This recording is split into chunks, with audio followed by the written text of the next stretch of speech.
I believe there's probably a delay. So if you saw some crazy antics behind the scenes, it just fits better with the fact that this is Wine Antics. Hello, everybody. I'm going to try this intro for the second time because sometimes I don't realize I need to hit the go live button on YouTube. Hi, I'm Jen.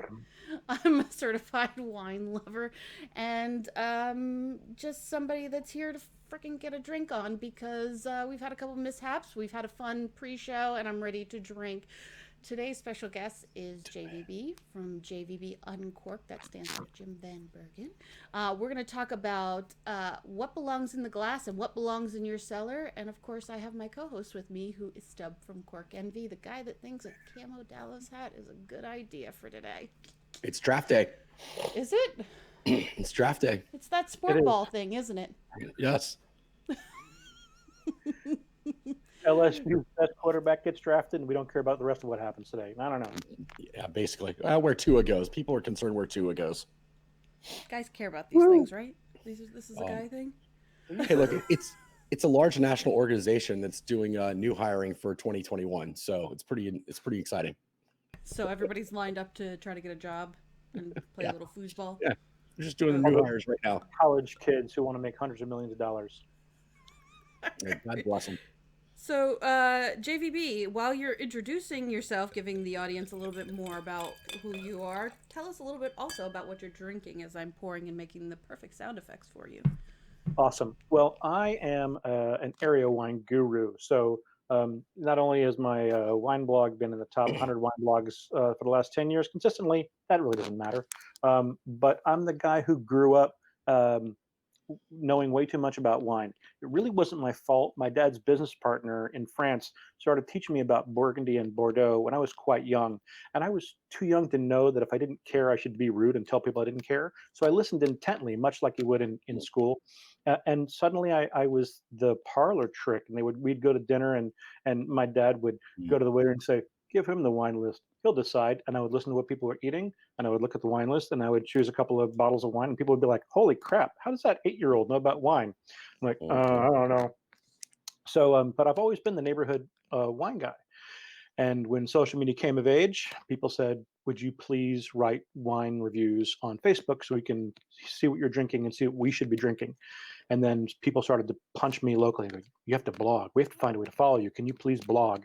And eventually I sat down with a marketing media director and said, if I'm going to do this, I want to do it right. How do I do this? I spent many, many years in my youth in the entertainment industry, working in digital media. I guess working in media before it was digital, working in magazines and the trade publications. So I, had way too much to think about the advertising and editorial world. So I made a point that JVB Uncorked will never have advertising on it until I decide to totally friggin' sell out.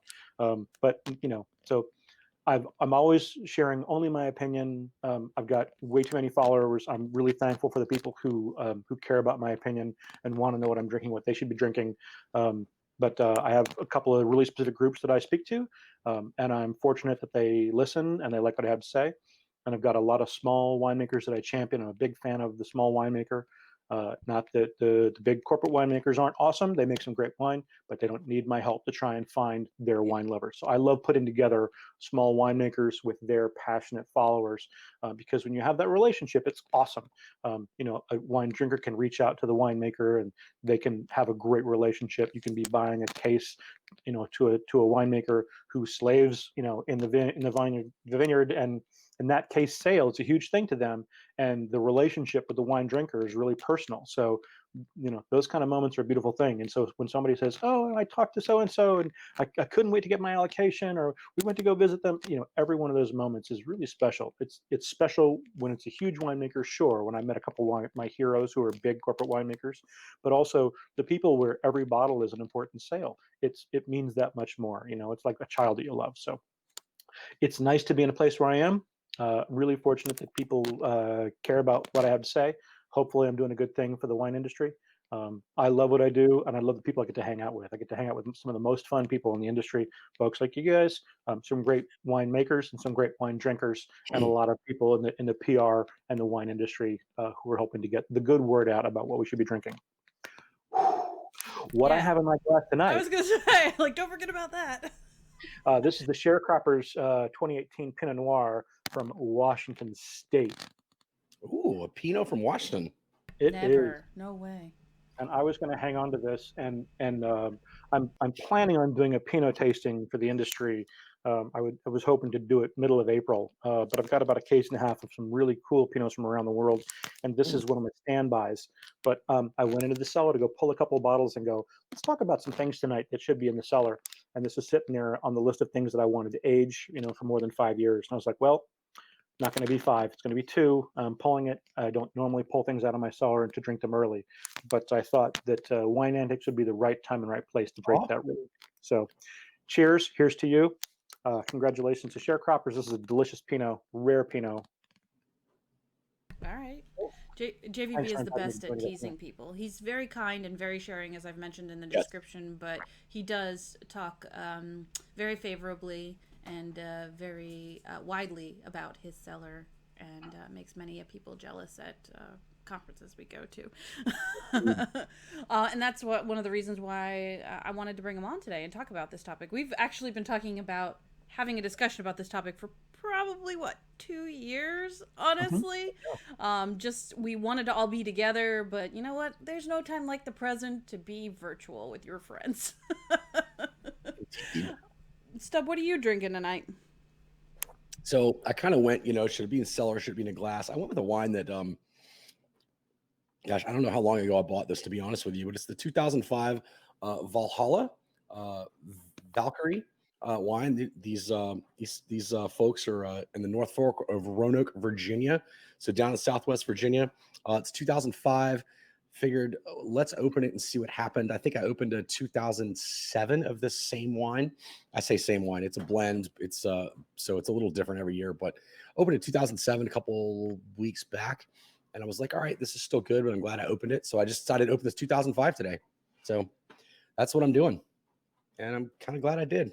For number one, it's very tasty, and number two, probably shouldn't hold on to it for much longer. So that's good. And I am drinking something that should be in the glass and only be in the glass. Basically from the store shelf to your glass. Because I think I have maybe 2 bottles that are in total worth cellaring. And I had a picture of one of them. It's actually behind me as I grab it. But I'm waiting for good wine friends before I bust this out. But tonight... Mm-hmm. We have to fix that. I know, right? So I'm drinking a 2016 Apothic Dark, definitely from the shelf to your glass. Don't wait on that. There's nothing aging is gonna do for it at all. Food will do a lot for it. Aging will not. But I like to. I'm glad you guys are opening it up and enjoying it. Maybe with the couple people you have in your household. I'm the only wine drinker here. And I'm one of these people that if I have something really good, I definitely want to wait to have multiple people enjoy it. And I think, isn't that one of the great things about cellaring, about learning how to do that, is because it makes such an enjoyable experience, social experience. It's true. I opened a 96 Margaux last night and didn't finish the bottle, and then I used a little bit of it when I was making pasta this afternoon, and I had some really interesting comments on social media, like, how can you do that? I'm like, it's sitting here open. Like, either come over and drink it with me, or don't complain if I'm putting it in the sauce. The sauce was awesome. Nice. Yeah, that's pretty cool. So we're kind of talking about cellaring wines, and Jen, let's start maybe with this point that you kind of made. Like, we hold on to these wines, and I know I've made this point before. A lot of times, I'm sitting on about 300 bottles of wine. Give or take, probably 50 of those, maybe, I don't know, maybe 5 cases, maybe 60 are actual age worthy or whatever. And, a wine like this, which quite honestly, I probably should have opened 4 or 5 years ago. And I wasn't specifically holding on to this one. It's just one that kind of fell through the cracks, but we want to hold on to these wines for that special occasion, and that never comes. So and I've made this point before, I know, don't hold on to that bottle just because you paid a lot of money for it, or it was a gift for this or that. Know why you should hold on to it if you should, but don't be afraid to open something awesome. And I don't know that a 96 Margaux JVB that you opened last night was necessarily one that you just were flipping about and was like, oh, cool, whatever. That's probably been sitting around long enough that it was probably super amazing. I can't complain. It was tasty. Yeah. I was Yeah. gonna open a 98, and then I realized the 98 was one of the ones I'd been hanging on to for my daughter because that's her birth year. I was like, "Oops, can't do that one." But I Right. have the same wine in a 95 and a 96, so I grabbed the 96, and I was like, "This is happy to go." So, Nice. So JVB, when you decide to hold on to something for a while, what are the reasons you hold on to a wine? And let's say, uh, yeah, let's talk about that because a lot of people, especially not wine people, specifically not wine geeks like us, they don't know why you would sit and wait on a bottle of wine for a while. So give us maybe a couple of points and a couple of reasons that you'll lay a bottle down and let it sit for a while. well, the best reason to lay down a bottle is because it's going to improve with age, because it wants to be enjoyed when it's at its peak or it's at its finest. And a lot of wines historically have always been drunk too young. Mhm. That's changed in the last couple of years when not only the French but even the Italians have begun to micro-oxygenate. They've been able to create wines that are um, specifically being built to be drunk young, as Mhm. opposed to hold for 10 years, hold for 20 years. But there are historic wines and historic wineries that still have wines that are designed to be able to be very long lived, Mhm. capable of being enjoyed at an incredibly long age. And the result you get as a wine lover can be ethereal or astral in quality when you get to that point. So when you can really enjoy something, and then the opportunity when you have to share that with other people is tremendous. So the same way I love to have a dinner party, one of the best things you can do is have a dinner party with wine aficionados and share great bottles of wine. And the Yeah. last year when we did open that bottle night, I had some amazing folks in the wine industry over. We opened up 16 to 20 bottles of wine. Not all of them were awesome. Some of them didn't even get better until 2 days later. Right. But everything was really fun to do, and people who truly appreciated it at the very core level.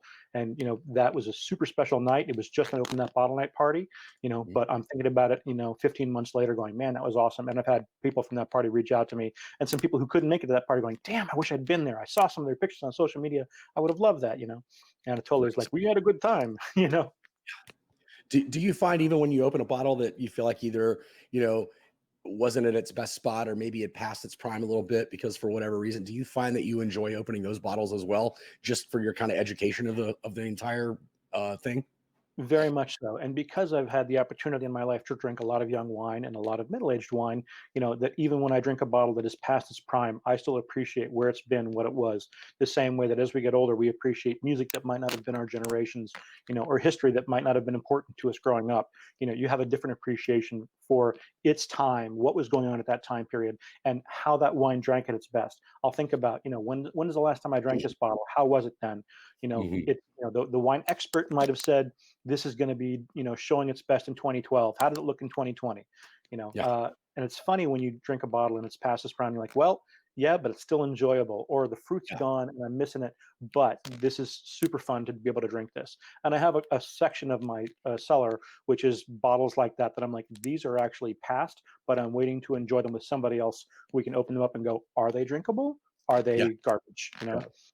And it's really sad. The first time I started opening, Poulet de Montrachet that was past its prime, it had hit Primox, and I was like, this is $100 of bottle of I can't drink. Yeah. Like it's heartbreaking. Um, Yeah. but I'm thinking about the bottles I had before, and still I'm very careful about the 2013s, the 2014s. I still have those in my cellar and some stuff, some amazing winemakers who stuff I love to collect, and I want to hang Mhm. on to as long as I can.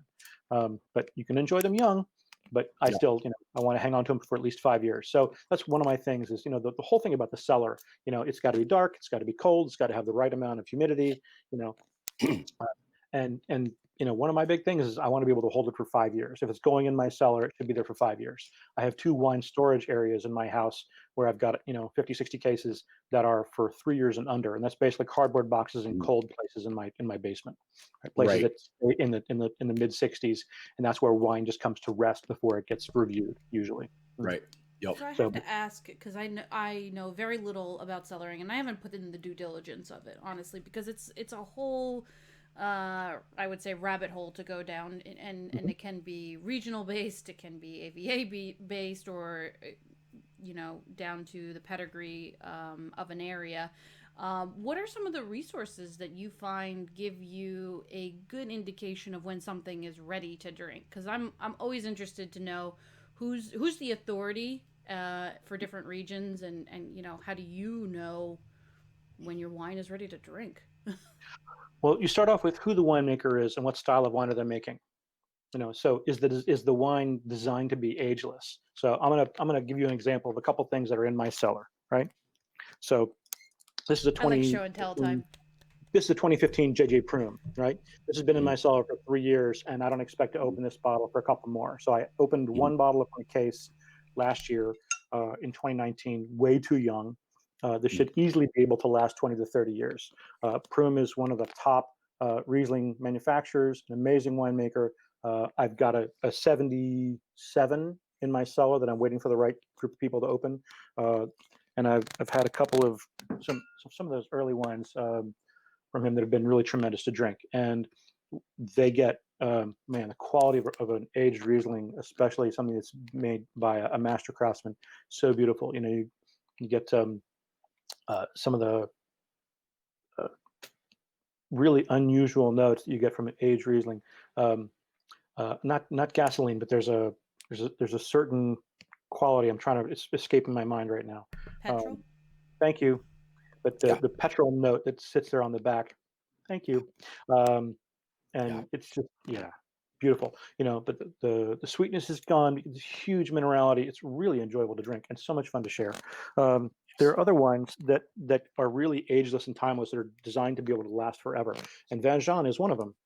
Mhm. This is a unicorn wine, right? So Jacques Puffany retired years ago, and so very, very hard to find. But this is one of the things that I collect are wines from the Jura, and specifically Puffany wines, since he's no longer manufacturing. Now, the Mhm. guys who bought his property are doing amazing work there right now.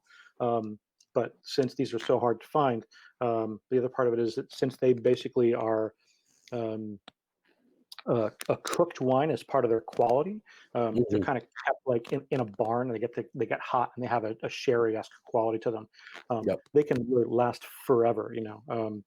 And if you ever had a really, really old wine, you taste some of that quality. This is a tremendous thing to taste. It's super fun to share. It's crazy. You have to pair it with like Comté cheese and some unusual food. Otherwise, Mhm. one of the things I love to do with our Bois Vin Jaune is to pour it in somebody's glass and say, taste this, and they have this reaction. Go, oh my God, what was that? And then I give them a piece of Comté, say, let this, just sit on your tongue. Now drink the same little taste of wine. And like, oh, I don't want to taste it. Go, oh my God, it's amazing. It's a Yeah. beautiful pairing, and it totally changes their perspective about what a wine can be, and that can be a great introduction to Jura. And so, this is one of the things that sits in a little hidden shelf. Mhm. I know. But some fun stuff. So, but those are wines that I expect to hold for a long, long period of time. So they really want to be, in some place that's dark. They want to be laid down. They want the cork to stay wet. They want to be ignored, forgotten about, so they can sleep for a long period of time and get some age, because they have the Mhm. ability to be, to go for long, long periods of time. So they don't want to be disturbed. I just posted a link to your blog. Do you have a place on your blog where you talk about the producers that you trust and the ones you grab in multiple vintages and lay down and I know? really don't. I really don't. But you can go to classic Bordeaux or Burgundians, aged Riesling, and then the other big thing is the Italian, the Barolos, any of the major Italian manufacturers. If you can, get your hands on the Gaggias, on the Casicayas, you know exactly to put those down if you can Right. hang on to them that long. But you've got to be able to have big bucks, and anything that is a first or second growth, from Bordeaux is an obvious one to lay down. So Mhm. you can have a second, a third, a later wine from a great chateau. This is a second wine, right, from Aubryon, Mhm. Chateau Latour Aubryon. This is a 98, which I've been hanging on to for 15, 20 years now, and I'm waiting to see when it should go. So here's the thing. Another wine expert, the guys who write for the wine magazines, they're the ones who are supposed to tell us when these are going to be their best. And they'll usually say within a 5-year window, this Mhm. is capable of being drunk this long. Mhm. Um, Suckling's a good example of that. James, Yeah. his idea of when something should be able to go. But just about every major trade magazine has someone who's an expert in a certain area of wine, and they will give you a window that they think is the best. And I use that as a go-to, as an average or a gauge. I put in my cellar notes when it's supposed to be its best, what its drinking window is, and I try to Mm, remember to go back and get them. But then I'm always trying to think, is it also going to be great pairing, and who's going to enjoy this with me if it's the right time or the wrong time, right? That's right. more important to me, and it's going to be super fun when I open this, whomever it'll be with. But I want it to be somebody who will appreciate where it came from, what the region is, what the grape is that's inside it, the combination. Somebody who really appreciates, Cabernet Franc, because that's it's a high amount of Mhm. Franc in this blend as well as Merlot. That's a kind of an important thing. The cool thing is when you have stuff that is it's really supposed to be held for a long period of time. This is a Mhm. 71 Barbaresco, so you can see by the label it's had some rough times, but man, the color in this is gorgeous. I don't know if you can see it, but it is a pale. It's a Mm, pale ruby. It's really a gorgeous color. It's a brown bottle, obviously, but if you hold it up to bright light, the color shines through. And I bought this with a couple of other Italian whites from a guy who had been storing these in tremendous shape, and every one of them has been really wonderful to drink. They've had short windows they were drinkable in. mhm. Last year, I opened a 71, and it was great for about a half an hour. And it opened up and was amazing, and then and turned into Off the vinegar. cliff. Yeah. I Yeah, didn't know that. I didn't. I yeah, thought once you got it in, it's in the right prime. Like you could enjoy it for a couple hours. I didn't realize there was well, almost it, like it's it, like a it bomb once you It open it. depends. Yeah, it Yeah. depends. So that's the thing is, I think you have to taste and taste and taste, and you kind of get to a point and you be like, ooh, and as it starts to go downhill, you Mhm. pound that puppy before it's gone. Um, Yeah. so at least I've had that happen. I don't hope it happens in other opportunities. But Yep. there are other wines that are New World wines that might be a surprise. So this is a Kistler 98 Chardonnay. Mhm. And I Ooh. opened one of these last year for open that bottle night, and it was amazing. The fruit was so new, so fresh, so beautiful. I would have Wow. sworn that this was less than 5 years old. Uh, yeah, Right. I mean, really impressive wine. So super thankful to have gotten 2 bottles of the 98 from a great vendor when it came up, and for a reasonable price, spent on my birthday money. But We are not advocating spending birthday money or stimulus money on any ageable wines at this point. no, no, no. I was spending my own motorcycle money. Yeah. Everybody's got to have their little party cash. But it's like Sure. that's a super special thing. And normally I don't age a lot of New World wines, but I have a couple of winemakers, whose stuff I hang on to, his cabs and his syrahs. They get so beautiful with age, and I will get on the line with him and shoot him pictures as I'm drinking something, and he'd be like, "Man, I don't have any of that 2008. I don't have any of that 2009. It's amazing." Like, Jason, dude, you should taste some of this. This is so good right now. And winemakers go through time periods, and if they can hang on to stuff, it's awesome. And I'd love to get some library wines from winemakers who hold on to stuff. But if I get to hold on to it and they don't, then at least I want to share it with them. So I have a few. I totally get that. I have a few winemakers I know, and they're like, "Hey, have you had this vintage of this?" And I'm like, "No, actually, I opened one last week, or no, I have like half a case of that. I'll go open a bottle in the next couple of days and let you know." Because they're yep. like, "Hey, we're holding on to some of this. Like, should this be a library release at this point?" So that is actually a really cool thing too. I agree with that. We get to do some cool stuff on occasion, just because we're awesome. Well, when you get to go someplace and they open up their library, that's a beautiful thing, and you should really try and take advantage of that because that's a special gift. And when you get to share that with your friends, it can be amazing. Absolutely, So absolutely. So JVB, when you buy multiple bottles of some of these wines, mhm. uh, and put them down, do you find yourself, let's say you buy a case of wine today and you think it needs to sit for, let's say, 10 years.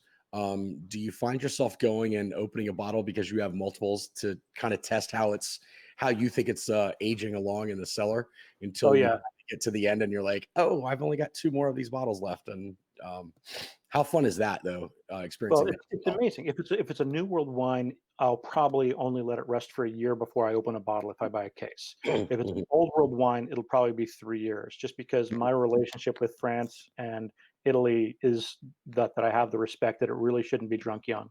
Right. I have a very Old World education. That's where I started learning about wine. So I can't open a Bordeaux that's super young. First off, you're not going to get it on release right away, and then by the time I get it, I'm going to want to lay it down for at least 12 weeks. And if I can forget about it for 12 weeks, I can keep my hands off it for 12 months. You Right. know, I have enough stuff in my house. I've got enough stuff being shipped to me on a regular basis that I've got to do for tastings and for people I've promised to do reviews for. Mhm. that I got to get through stuff. And the stuff that's in my cellar is really me wine most of the time. That's my party stuff, my special wines. And then I've got a bunch of stuff that's got to be gone through, and then I'm responsible to get it out. So yeah, that's exactly it. So I'll usually wait at least 3 to 5 years for an old world wine, and then I'll try to check in every couple of years. A lot of wines will go dumb, age year 6 or 7, Yeah. and it's really disappointing when you drink a wine that was expensive or that you love, and you're like, this drank beautifully at 5, and I opened a bottle at 6. That was a huge mistake because unless you're doing the Coravin, you're not coming back to it. Right. So I recommend the Coravin. It's a much better way to taste a bottle than to open up a whole bottle and go, oops, I opened this too early. And if Yeah. I'd waited 6 months, 12 months, 18 months, it would be in great shape. You know, I've had a case of wine that didn't wake up again until like year 8 or 9, and then drank amazingly after 12. Um, but I'm trying to hang on to stuff. I've got 8s, 9s, 10s, and some 12s that I'm still trying to hang on to a few bottles. But the last couple of years, it's just like it's tough. And people come over, you want to open up something, or have Yeah. family say, we got a special night. What do you do? And then I grab not my top bottles, but things that I've been hanging on to. And so those cases are ones I might go to quickly. So So let me ask it you this sounds also. like Oh, that. gotcha. Sorry, it just sounds like when you're thinking about cellaring something, you're not buying one bottle. You're buying 3 to a case. Is there like a minimum number? Because we're not talking about. I mean, we're not talking $20 bottles of wine. We're talking a little bit more expensive if they have ageability. So is there a minimum or a comfort zone for you for buying number of bottles so you can test them over the years? A case is the most that I buy of a wine, no matter how much I love it, just because of storage issues. Hmm. It is hard to store a lot of stuff, and I got way too much. I have over 500 bottles in the house, Hmm. so it's tough. I can fit about 35 in the cellar, and the rest of them are sitting in storage, in short-term storage. They're in cold areas. They're being well taken care of. They're dark. They're laid down sideways. They're in right temperature, but they're not in the right humidity. So I only have one area that's designed for long-term cellaring. Everything else has to be on the short term. Hmm. So so I'm buying those bottles in 1s, 2s, 3s, or 4s if I can afford it, and if I can really afford a case, it happens. Like so, I bought a couple of cases of 09s and 10s. I bought a case of 2004 um, of a really particular vineyard, and then I've had a couple of times when on premieres have come out when you have an opportunity to buy, not direct from the winery, but you get a chance to buy a wine before its actual release, and then you have to wait, 12 to 18 months for the wine to actually come out and get delivered. And then you get a wooden case, and that's a really special experience. I've bought half cases and cases, but they're pricey. So they're costly. If I save up for that, I can do that. I'm not a person who has, disposable income coming out of their ears. So I have to save for my wine budget and be kind of careful with it. But yeah, most of the stuff that I'm buying in short numbers. And then like, so in the last 10, 15 years, I've probably bought a dozen whole cases of wine.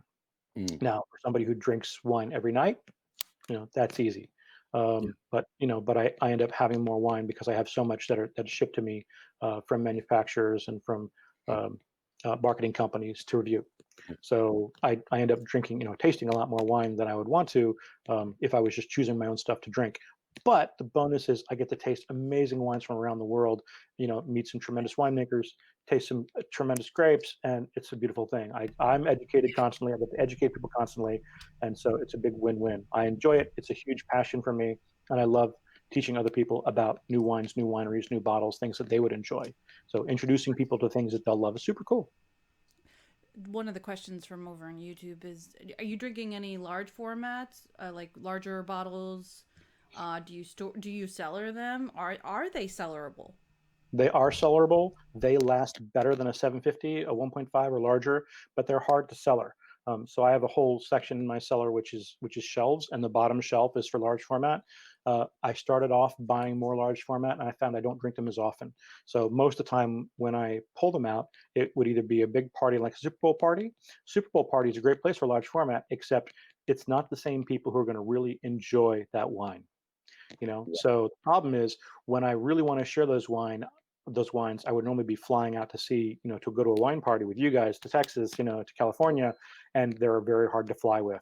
So, Yeah, they're hard to ship, they're hard to fly with, so I stopped buying large format. The last large format I bought were a couple of bone wines because, hey, Burgundy. What can you say? Got a not a screaming deal, but had the opportunity to buy something that was practically priced that I knew I would really enjoy. And I still have a couple large formats, but nothing that's younger than 2002. Some Italy, some France. They're super fun. They're a lot of fun to open. It takes extra work to open. You shouldn't use a regular waiter's corkscrew. I bring waiter's corkscrew, bring an Osto, try to make sure it's well taken care of, and it should be a party. Mm. So large format's spectacular, but maybe for my 60th or 80th birthday, I'll be able to get a Nebuchadnezzar. But I pretty much have stayed, with mag, double mag, Mhm. to this point. It's hard to source something that big.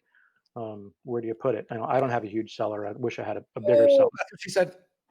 Sorry, I was sorry. wondering who was gonna do it first. Couldn't, I couldn't hold it. I couldn't hold it. just kept digging it. I was like, oh, yeah.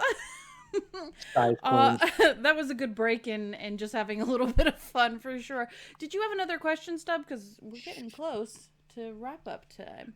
The only other thing, and really quickly on this, and I get asked this a lot myself, JVB, and I'm sure you do as well. I'm also kind of the wine guy amongst my friends, and a lot of them are like, "Hey, we just want to drink wine. We want to buy a bottle of wine, open it, and drink it." Um, Now, from that perspective, I feel like there's been a change, and maybe not in the Bordeaux first growth or some of the premier producers in Italy, as you were speaking about before, where those wines are, they're made traditionally, they're meant to age, and they're going to age well. Have you Mhm. noticed maybe at the lower cost end of that, though, that even um, producers in France and Italy and European producers, they're making wines more suited towards what we call the American palate, that are actually kind of made to be popped and poured maybe sooner than later. Are you seeing that a lot, as I am, and are you encouraging people to say, yeah, don't sell her a bottle of wine that you spent, don't sell her a bottle of Bordeaux you spent $12 on, because Yes, and that should really be obvious that if you're spending $12 on a bottle of Bordeaux, yeah, that's not a bottle that you should be expecting to hold for 10 years. That should right, be a 3 to 5 year proposition. yeah, Now if you get a killer opportunity, on a baby Bordeaux, you hmm, might have, something that'll be tremendous 5 to 7 years. oh yeah, Will it last 10? Maybe, depends on the winemaker. hmm, But they're not being built for the market of people who are looking to really age, right, because there's the segment of people who are normally going to cellar. You've got the serious wine drinker, and then you mm, have collectors who are looking at them as collectibles and as a valued item that could be a drink and enjoy, or it could be a sell item. right. So that's a whole different ball of wax. And that's really like the premier, the top level of wines that we're looking at there. So that's going to be outside of our price range, brother. Absolutely. Jen, I'm out. I'm good. I'm You good good? now. You good? Oh, we're all Okay. set. I All know we're right. about there time wise. So No, we're doing really good, and I think we got a I lot have of I have a information out. question for Jen before we go. do Did it. you get that birth year wine? We I did talked not about it. get that birth You, year wine. you didn't. No, I Oh, did shame. not.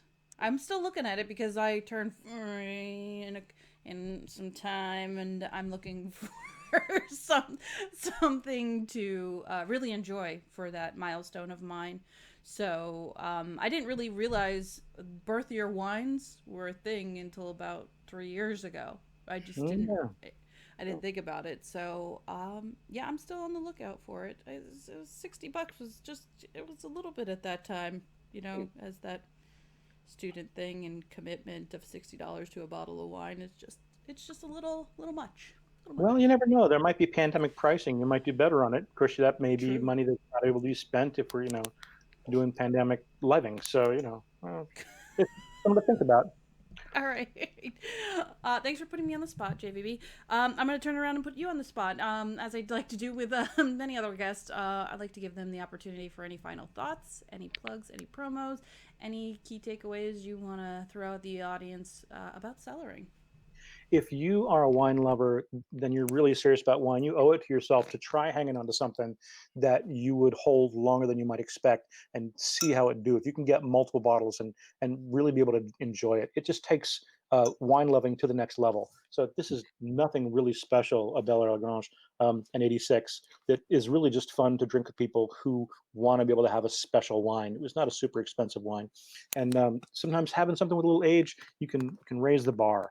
You know, it's better than having a chocolate cake, in my opinion. So I Nice. put it to you as a challenge that if you haven't done any cellaring, you can always hold on to the bottom level of your refrigerator as long-term storage if you have to, or find a super, relatively good place in your basement and try finding something you can hang on to for a little longer and see if cellaring becomes fun for you. It started off as a necessity for me, and then it became a passion, much like the rest of my wine life. So it just kind of happens that way. So I hope we hear some good comments back from folks and get to see everybody else at the after party. Nice. Good to hear that cellaring happens sometimes. Just embrace it, folks. That's basically the takeaway. Stub, you have any final thoughts for tonight? I mean, like I like holding on to bottles and drinking some little older wines because, as we talked about during the show, and with wine in life, a cougar never disappoints. But mostly in wine, a cougar never disappoints either. So holding on to a bottle and being able to kind of go through it a little bit over its lifetime is actually really cool. JVB, thanks for joining us, man. Look, I'm glad we could do this. I know, like for the last couple of years, we've been trying to like figure out how we could all be in the same place to do this show, but I'm glad we got a chance to do it now anyway. And yeah, look forward to the after party. Speaking of which, Stub's going to drop that link over on YouTube, and it's going to be the right link this time I'm going to because drop we've it. had the discussion behind the scenes. Thanks so much for inviting me and letting me come and join you guys. I Yeah, of dropped it course. on YouTube. We I loved dropped having it you, on and I my hope we'll see you in the after party. I feel like there's many hashtags to be had from tonight's show, and then going forward into the after party. If you guys didn't know, JVB is our resident hashtag expert and comes up with the best things. So please join us in the after party. Thank you for joining us tonight, and we'll see you later. Bye.